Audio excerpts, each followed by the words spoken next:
something and be more creative with it. You got that? I'm good. Stanley, do you have to reply? Yeah, I think passion is the problem. Okay, you don't solve problems, with you solve problems objectively. You solve it with critical thinking. Passion doesn't solve problems. Oh, and by the way, the inner city, because most blacks don't live there, I don't agree that it is black people's problem. If people don't want to live around blacks because of what's happening in the inner city, don't move to the inner city. Brave, do you have a rebuttal to that? On passion, passion is the initial energy. That's all I was referring to. But he's right. If I'm still saying, if you got that energy and you want to put it in that direction, they really need to focus on what's going on. And again, if you talk about moving away from blacks in the inner city, I understand that fully. But the blacks in the inner city are causing a great deal of headaches for everybody across the country because they're spreading. I'm good. Got it.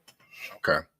I think we've pretty much covered this question. I do want to remind the audience to please hit the like button, subscribe if you're new here, and please donate to Portia J Cash App. Proceeds will be going to both Stanley and Be Brave. We're going to move on to the next question. Next question, and Be Brave, you'll be answering this first. Are Black Americans responsible for the degradation of the fabric of America? Could you put it up on the screen? So that's a long question. Give me 1 second. It's about to pop up on the screen right now. Yeah. Are Black Americans responsible for the degradation of the fabric of America? They're the biggest factor by far right now. There's many things that the American culture is going down the drain because of. Black Americans are the biggest problem to America right now, simply because there's just too much excuse making and apologizing. I'm not giving any numbers. There's too much excuse making and apologizing. And then there's people that realize that they're going to have cover because of that excuse making and apologizing. For the people, and you see that on major networks, the Joy Reids and the Roland Martins and the Rashard Richies, you'll never see these people ever confront the headaches that the blacks are doing to their own areas where they live in the inner cities. And that's why I say when you got the inner cities, then they're not being confronted at all. And you got the same repetitious group of people doing these dastardly crimes. It has to be somewhere stated or thought of that probably this is the biggest problem facing the USA right now. There's no other group of people that are destroying the places they live like blacks in the inner city are destroying where they live. There's no other group of people doing that, nothing even close. So it's just a matter of, if you look at it, and again, you figure out what's stopping people from riding city buses. As a bottom feeder loser, if I lived in the inner cities, I'd be a bus rider, I'd be a train rider, I'd be a public transportation. I think it's a phenomenal thing, and that people have to concern themselves with it. John McWhorter said, Glenn Lowry's left-hand man, he's a leftist, and he said in his 25 years of riding the subway with his family, he never once had to worry about white people on the subway. And so this is getting worse because it's getting the media is fueling it. The media is pushing it. The media is giving cover. I look at the media as an entity that is using the blacks as a weapon. I don't care who owns the media. I'm not worried about that. But right now in America, if there's one thing that could be fixed, that could really take in and encompass all of the people really just relaxing and having a better life, it's to stop the street crime that's being done by blacks throughout the country and the street crime in the Southwest that's being done by Hispanics.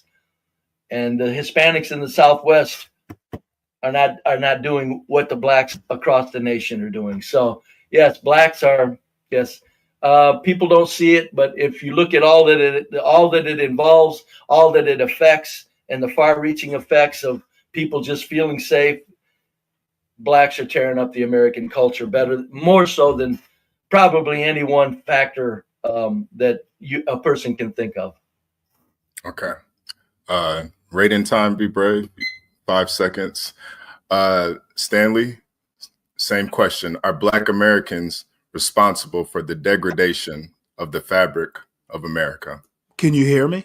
Yep. Yes, sir. There's a Stanley Cross in the chat. That's not me. Okay. Yeah, I do see the trolls are heavy. It was, the comment I saw was actually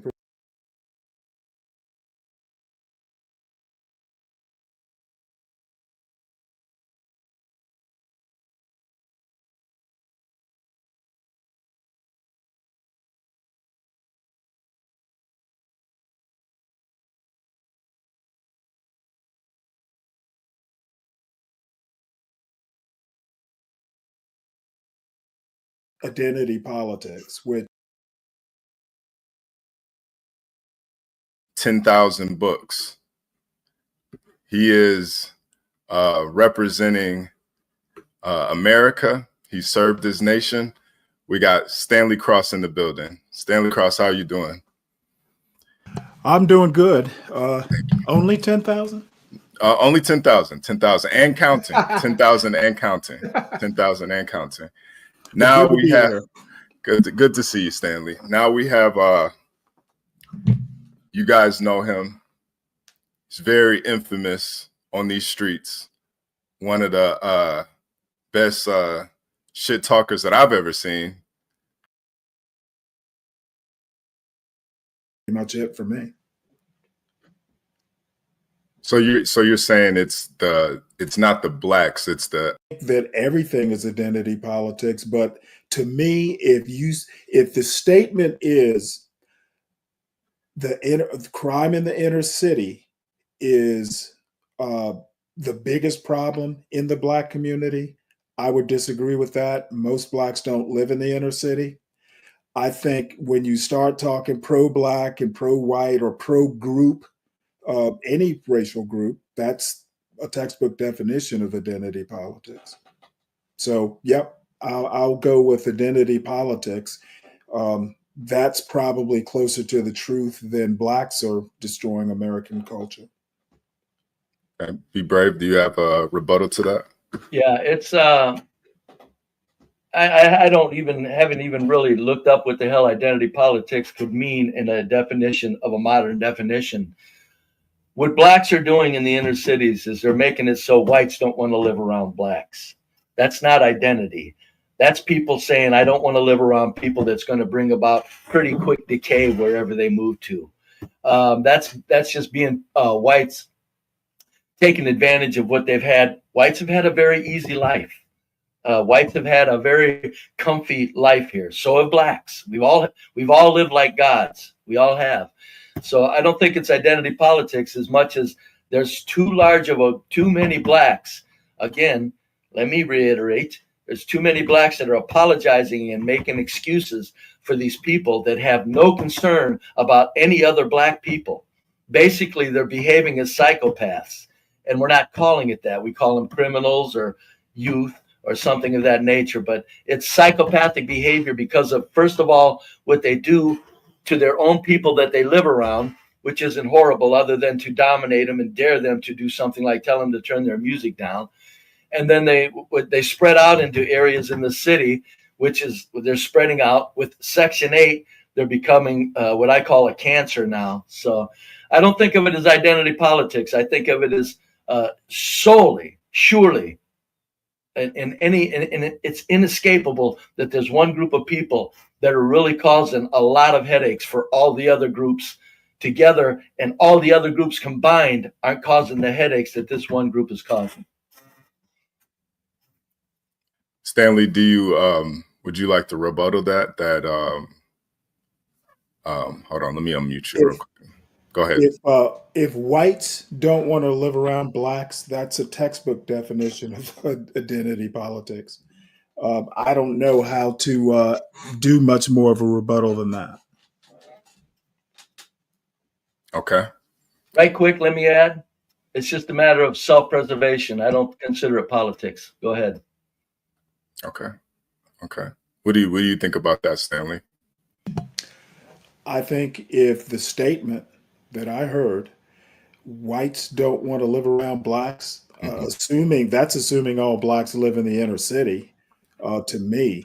But when you say white and when you say black, those are racial identities. That is a textbook definition of identity politics. Identity politics is probably closer to the truth as far as ruining American culture. And this is something that the left and the right talk about. Okay, I think it's racism more than it is identity politics. Whites are racist due to the self-preservation. You can call it identity politics because whites aren't worried about a lot of other groups that move around them. So, I think it has now become a mild form of racism. I call it culturalism because I think that's what most whites are doing. They're being culturalist rather than they're in culturalism rather than racism. And it's fully understandable why. It's not about all the blacks living in the inner cities. It's about people just have to worry about who comes along with the blacks that can actually move from the inner city, what relatives come along with them. Stanley? If 3% of a group that's committing most of the crime are being identified with all blacks, when you say whites don't want to live around blacks because of 3% of blacks in the inner city, that is identifying 3% of a population with the rest of the population. And the other race does not want to live around that population because of the 3%. That is textbook identity politics. Well, I'll go with that. I think of it as textbook culturalism. Culturalism. You can call it identity politics. We can disagree. Well, let me make this statement. You would have to have read the textbook to know what the textbook says. Be damn. There we go. There's Stanley. That's the Stanley I know. Yeah, he's coming out. He's waking up.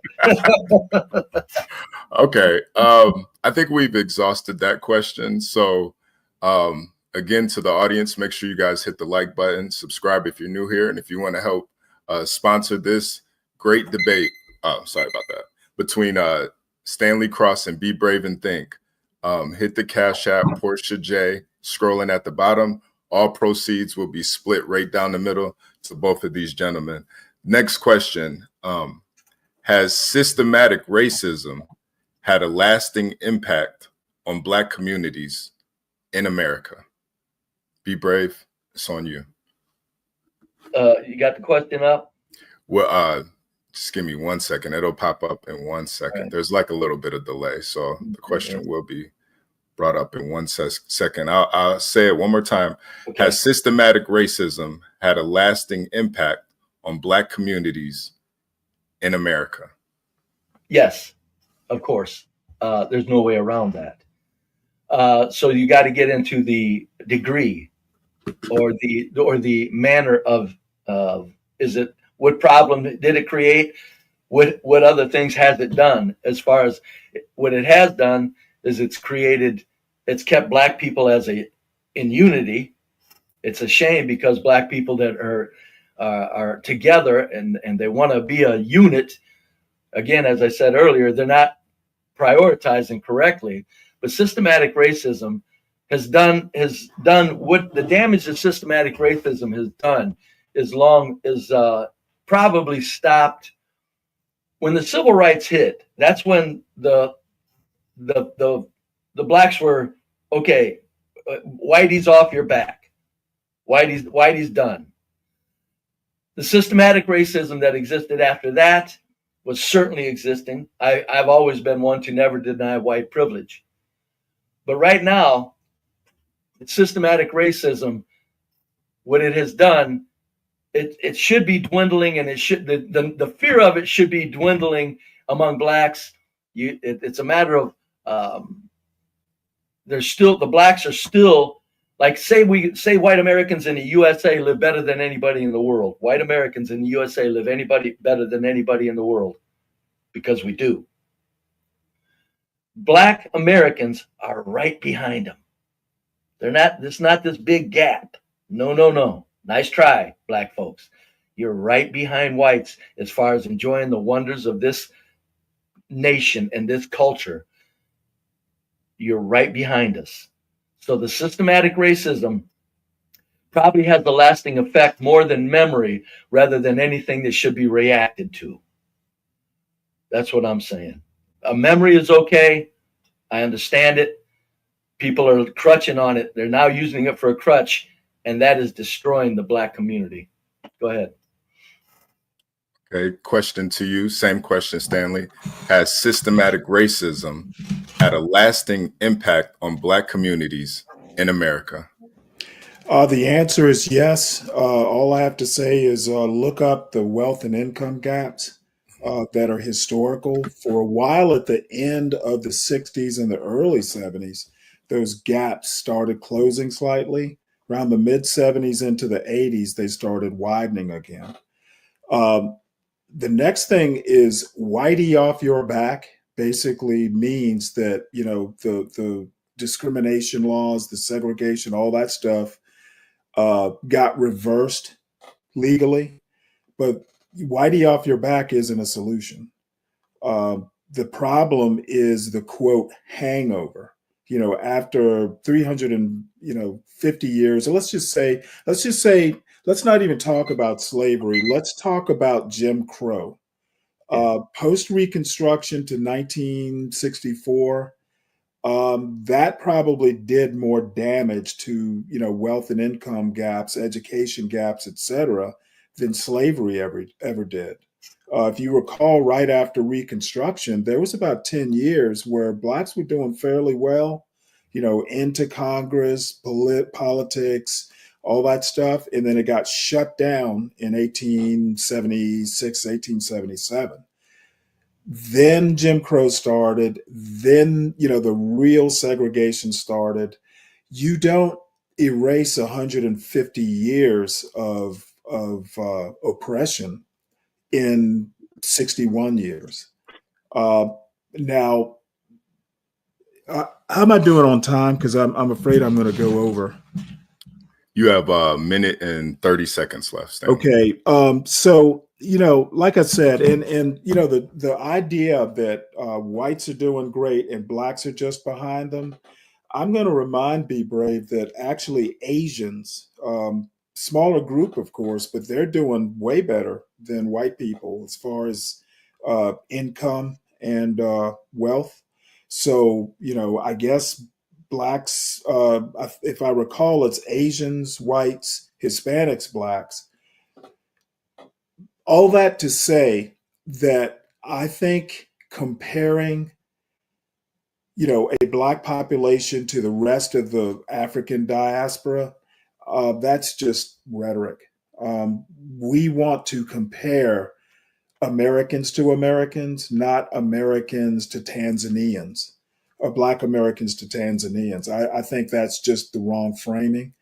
That's pretty much it. You're comparing apples to oranges, and basically, again, it's identity politics. If you're black in America, you're doing better than blacks in Africa. At identity politics, it's the wrong framing.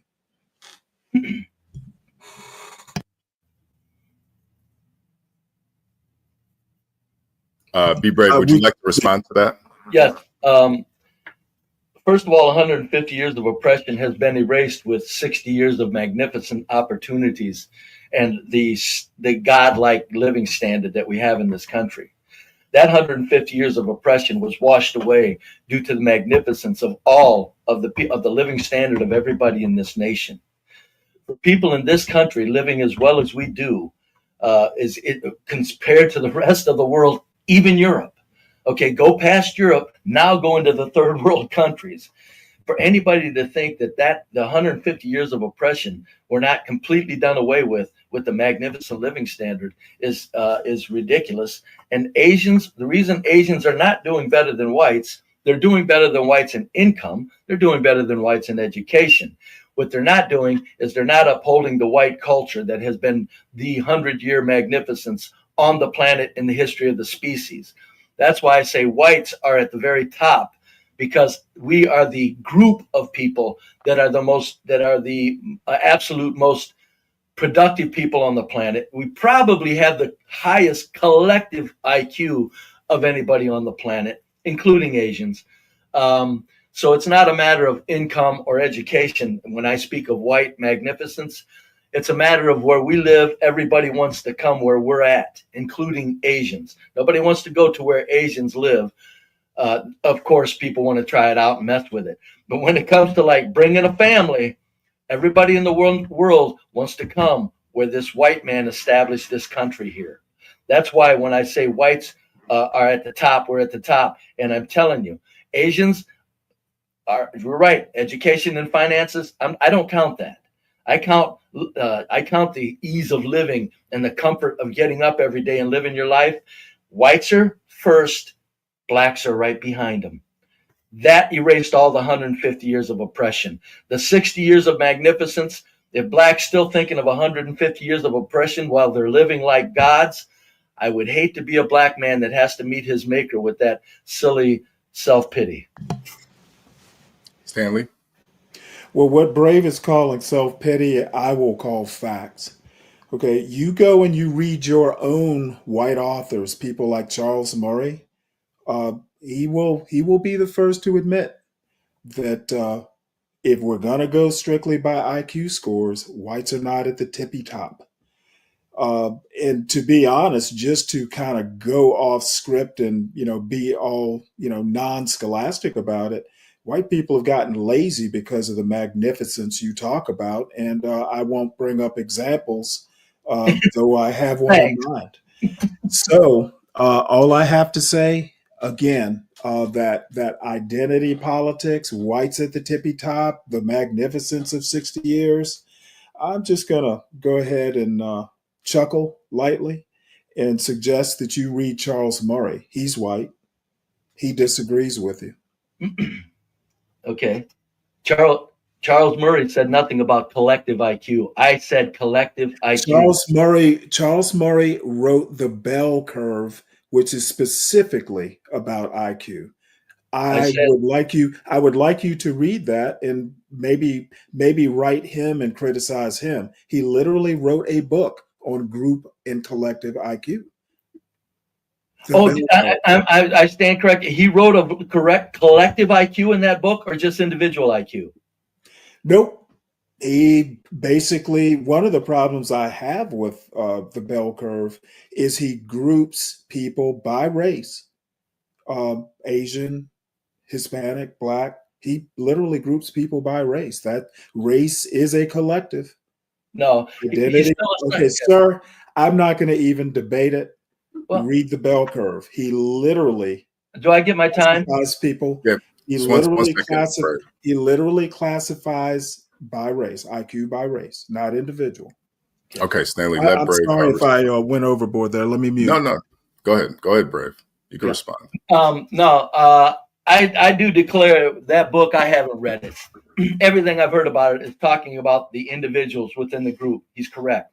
When I'm speaking of collective IQ, and that's a thing, I'm talking about a culture that has come together with an agreement and a behavior that manifests itself in something that shows that this group is probably doing things way better than any other group on the planet. The collective IQ is what I am speaking of. I don't think Charles Murray, I'll have to look it up, and I will, Stanley.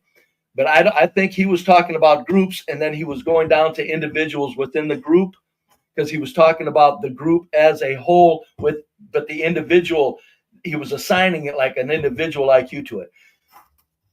But what I'm talking about, and it is a real thing, the collective IQ is where the whites stand supreme on this planet. You can tell as white people, our intelligence throughout we own the northern hemisphere of the planet.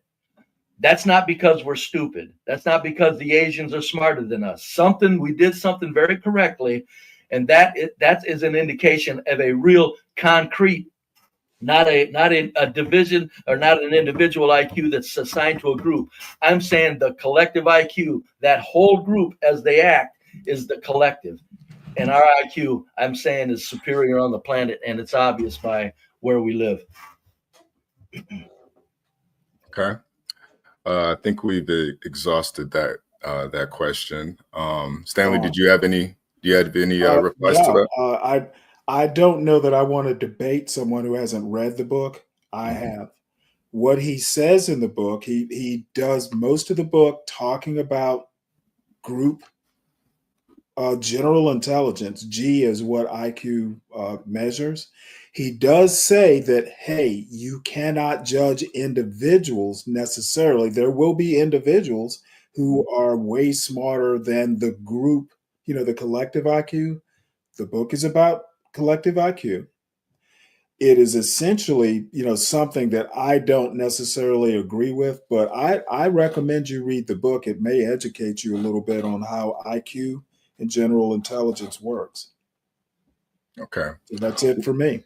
Okay. Well, we did kind of move away from the question, but you guys answered it. And just so you know, you guys are doing very great here. Again, to the chat, make sure you guys hit the like button, subscribe if you're new here. If you want to help sponsor this great debate, hit the Cash App below, Portia J.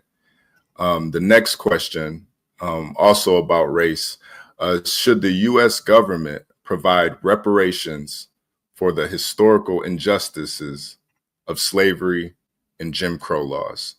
Be brave. It's on you. No, the black Americans actually owe the white culture reparations, considering how we've taken care of them like children since the civil rights movement and since they got Whitey off their back. We still take care of them like children. I know they're successful black people. I get it. The black group, the 40 million black Americans in this country are housed, fed as our poor white trash, housed, fed, air conditioning, food, Section 8, everything. And if you add up the crime costs, the cost of cities to clean up after black crime, and you add up the problems black cause wherever they're, like when you just go anywhere they're at, and you'll see black people raising hell in businesses. Just the whole thing that the blacks have done. The black race in America has had so much money spent upon it to treat it with kid gloves. There's no way that we owe them money as far as a payment. And if anybody should get reparations, it would be the third world, because of what the corporate machine has went in and done in the third world. That's where reparations should happen. The black Americans that live like gods, that are already having white people clean up after them like children, they want reparations. To me, is amazing. Okay. Stanley, same question to you. Should the U.S. government provide reparations for the historical injustices of slavery and Jim Crow laws? The answer is yes. But the reality is, black people shouldn't hold their breath. I think that there are some individual cases. Bruce's Beach, I've talked about in California. Reparations happen. I think it's something that it's so complicated, and a lot of the history's just been buried or ignored. Yes, I think won't happen. Black people should not, but we should move smartly towards whatever the future holds. And one other thing I want to add, I hear a lot of people in these, particular spaces like ours. They're tired of hearing about slavery. Well, no one actually talks about Jim Crow. I've heard the argument made, and reluctantly I agree with it, that slavery was legal. You know, whether we like it or not, whether it was moral a lot or not. Um, you know, you could make the argument that, hey, everybody had it. Thomas Sowell makes that kind of argument. I think the better argument and the focus should be more on Jim Crow. As I said earlier, that's where the real damage was done. You know, after slavery was over, voting rights were eventually suppressed legally, education, segregation academies, just all kinds of things that would hold, you know, except for like that 10%, the elites within the Black community, they were, you know, pretty much not that harmed. It's, you know, what would be the middle class and the working class? That's where the real damage was done.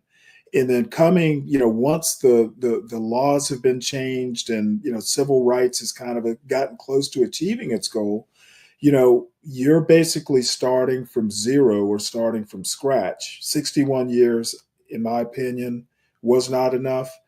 And you know, affirmative action and programs like that were positive actions to fix problems. The hey, the monkey's off your back or the white man's off your back, you know, just kind of let it flow. You'll be okay. Yeah, that's you know, in 100 or 200 years, sure, we'll be okay. So, in short, yes to reparations. The caveat is don't hold your breath. Okay, let me ask you too, Stanley. Do you think Brave said that Black people actually owe whites reparations? What do you think about that? I think that's ridiculous. Brave, do you have a rebuttal to that? Add up the money that that's being spent on blacks by the taxpayers. Add it up. Even if they don't owe, too. That's a second interruption, right? Hold on a second, Stanley. Hold on. Let him reply, Stanley. Blacks have lived so well that, and we've spent so much money on them that even if they don't owe whites reparations, we don't owe them anything. It's not even we. It's a matter of the corporate controlled government did what it did. White people went along with it. All right. Now let's say this right quick. So, but the whole thing with Jim Crow, there were poor whites all over the place during Jim Crow. It was just segregation that probably served a very good purpose for the day. And after the segregation was over, right now, blacks in this country are living like gods, just as whites are. I don't know where blacks think that people owe them money when in reality, and I would say that we owed them money if let's say they weren't causing the problems they were causing, but yet having a hard time due to remaining systemic racism, which there is no remaining systemic racism. So Brave, that go ahead. we ran out of time. No. I was just going to ask you, do you think some of those issues are caused by not having the reparations being paid? No, life is too easy. If you want to look at poverty that causes problems, go to a third world country. That's where poverty is at. There's no poverty in America. We got water. I know there are tent cities. I get it, folks, of drug addicts and stupid people that didn't buy houses properly. But the blacks that are causing the problem are housed. They got running water. They flush their stool. They got heat and AC, and they've got job opportunities that rain on them. All they got to do is a black person, and I'll always say this to any black man, clean up like whites do. You'll get a job anywhere you want it, because whites want one thing. They want black representation in their business. Even if they're racist, they want black representation in their business, because many times they are going after contracts that deal with tax dollars. So no, there's no way that you can blame the behavior, the condition of blacks in America right now is nothing but purely self-inflicted by black people themselves. All right. Stanley, you have a reply to that? There's a book called Here to Equality by an economics professor at Duke. It's Duke. Pretty sure he's at Duke, either Duke or UNC, University of North Carolina, that pretty much lays out the reparations case. Just to be clear, reparations as they're framed now are not, money to fix a wealth gap or anything like that. They're basically framing it as a legal case. There was harm done. There's documented harm done. Bruce's Beach is a good example of that. This stuff is documented. If it's framed as a legal matter, that basically, should clear up why reparations should be done. But in the case of Bruce's Beach, there was generational wealth lost. Okay, basically, who knows how many millions of dollars were lost down through the generations before the property was restored. You can document these cases. I think people probably want to overcomplicate it, and but again, we're not going to hold our breath. Now, so that's pretty much it. Now, this does kind of go to the next question. Can I wrap up right quick? Yeah, go ahead, Brave. Give me 30 seconds. Yep. Ask blacks that think we should get reparations if they want to live anywhere else in the world. That tells the tale. There's no place like America. Blacks are in on it. Go ahead. Stanley, do you want to reply to that? I have no clue what he's getting at. What does it have? What does reparations for past,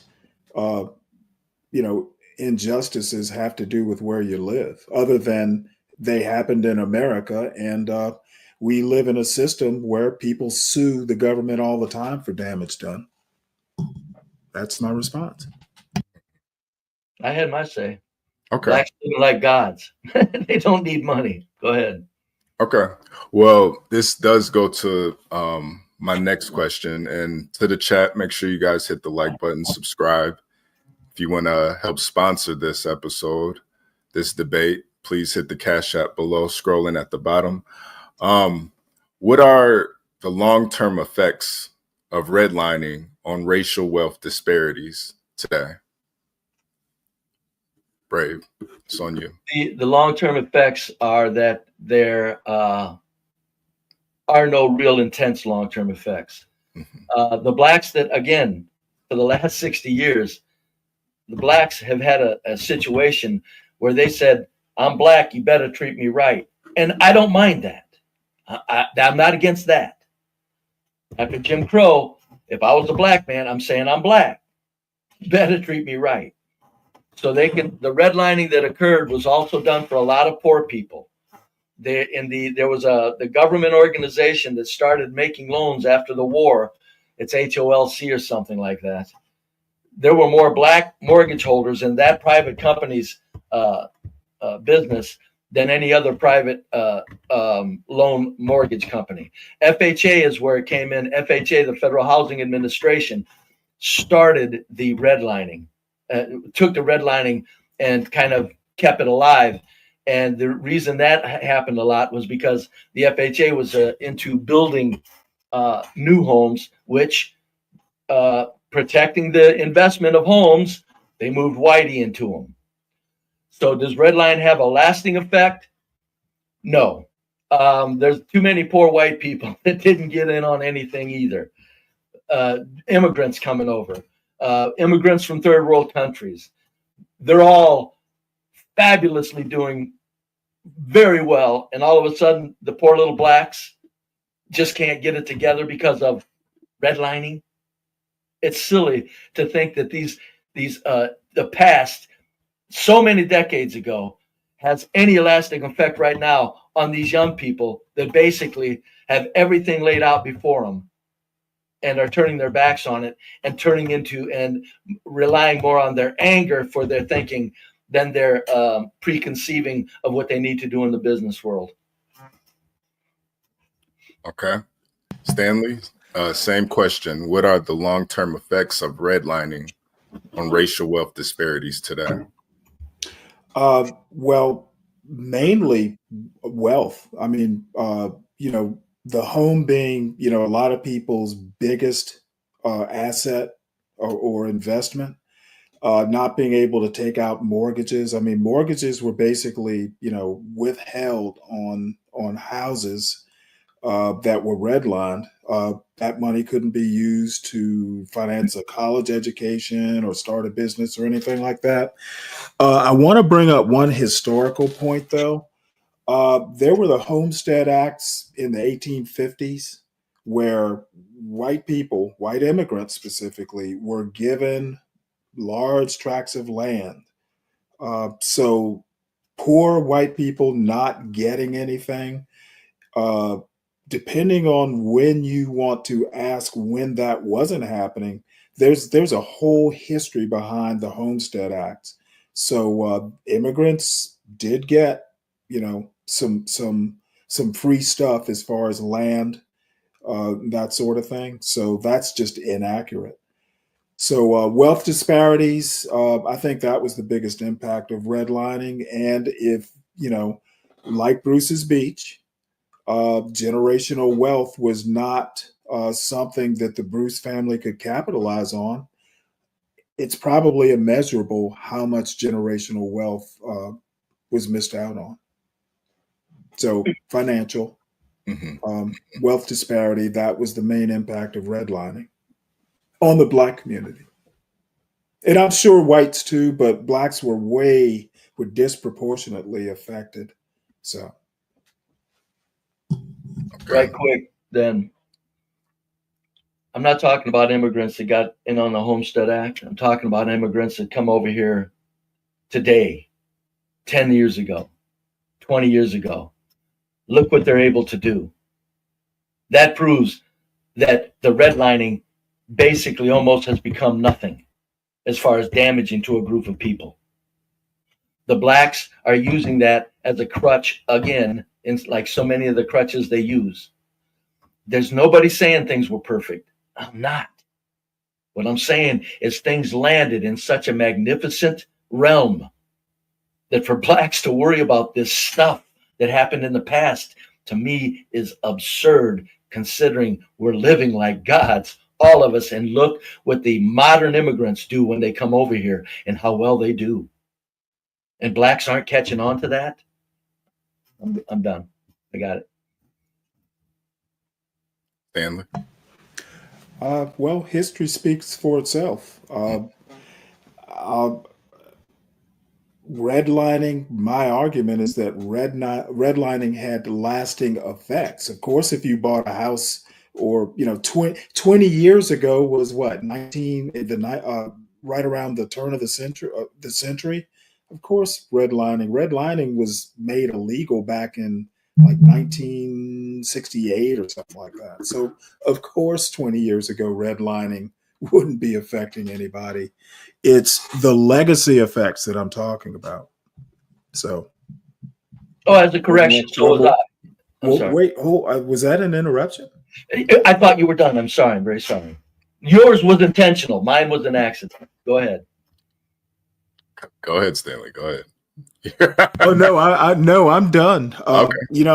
I can't argue with history, and being ahistorical again is not a cogent reply in my opinion.